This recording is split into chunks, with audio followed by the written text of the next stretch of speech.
You are now watching Showbiz Snap, your daily showbiz update.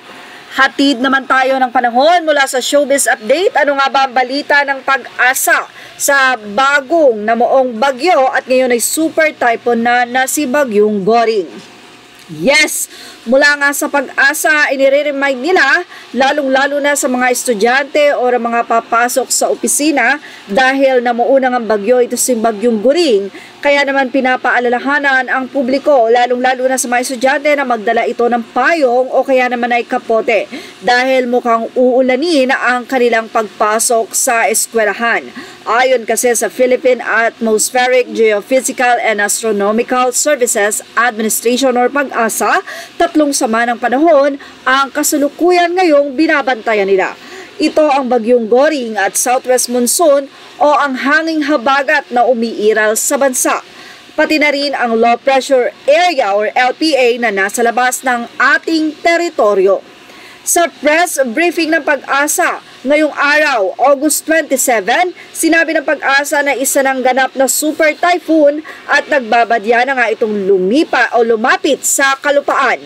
Kung mapapansin natin, halos malapit na nga sa kalupaan ang mga mata ni Goring. So basically, may mga lugar tayong inaasahan na nakakaranas na ng masungit na panahon. Yan ang naging say ng Assistant Weather Services Chief ng Pag-asa na si Chris Perez. Naman sa mga lugar na apektado, narito po at ating ibahagi sa inyo. Tropical Cyclone Wind Signal Number 3, eastern portion of Isabela, de Vilacan, Palanan, Dinapigue, Ilagan City, San Mariano. Tropical Cyclone Wind Signal Number 2, eastern portion of mainland Cagayan, Piña Blanca, Bagao, Gataran, Lalo, Gonzaga, Santa Teresita, Bugwe, Santa Ana, Enrile, Tugigaraw City.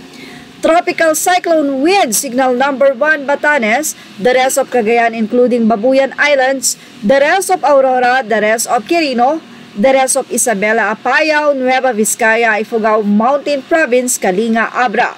Eastern portion of Ilocos Norte, Pagudpud, Adams, Vintar, Carasi, Nueva Ecija, Bana, Marcos, Dingras, Solsona, Pidig, Dumalneg at Bangi. Polillo Island, eastern portion of Benguet, Bocod, Bugyas, Kabayan, Mankayan. Eastern portion of Nueva Ecija, Karanglan, Pantabangan, Bungabon, Gabaldon, Laur, Rizal, Calagua Islands. Huling namataan ng bagyo sa layong 95 kilometers silang bahagi ng Kasiguran, Aurora. Taglay nito ang lakas ng hangin 185 kilometers per hour, malapit sa gitna at bugsong aabot sa 230 kilometers per hour.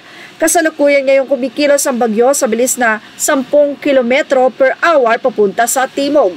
Sinabi ng Pag-asa na posibleng lumabas ng bansa ang bagyo sa darating na Huwebes, August 31. Sa darating na Huwebes ng umaga ay halos nasa boundary na ito ng ating area of responsibility at posibleng tuluyan ng lumabas ng PAR at sa darating na Biyernes na umaga ay tuluyan na itong nasa labas ng PAR. Yan pa ang naging sambit ni Perez. Samantala bukod sa bagyo ay patuloy pa rin nagpapaulan sa ating bansa ang hanging habagat. Patuloy naman itong pinag-iibayong habagat o southwest monsoon kaya mapapansin natin yung kalupaan dito sa Central and Southern Luzon at maging dito sa western section ng Visayas at sa Zamboanga Peninsula, saad pa ng Assistant Weather Services Chief. Nag-abiso rin si Perez na binabantayan din nila ang isa pang LPA sa labas ng bansa. Dagdag pa niya, sa labas naman ng ating area of responsibility, isang low pressure area ang tinatayang nasa layong 2,200 kilometers ang layo silangan ng gitnang Luzon. Wala pa itong direktang epekto sa ating bansa, subalit medium ang tiyansa nitong mag-develop o maging isang ganap din na bagyo in the next 24 hours to 48 hours. Yan pa ang naging paliwanag niya. Well, patuloy lang pa tumutok sa Showbiz Snap for weather update. Yan ang ating Showbiz Snap update. Images are all credit to the rightful owners.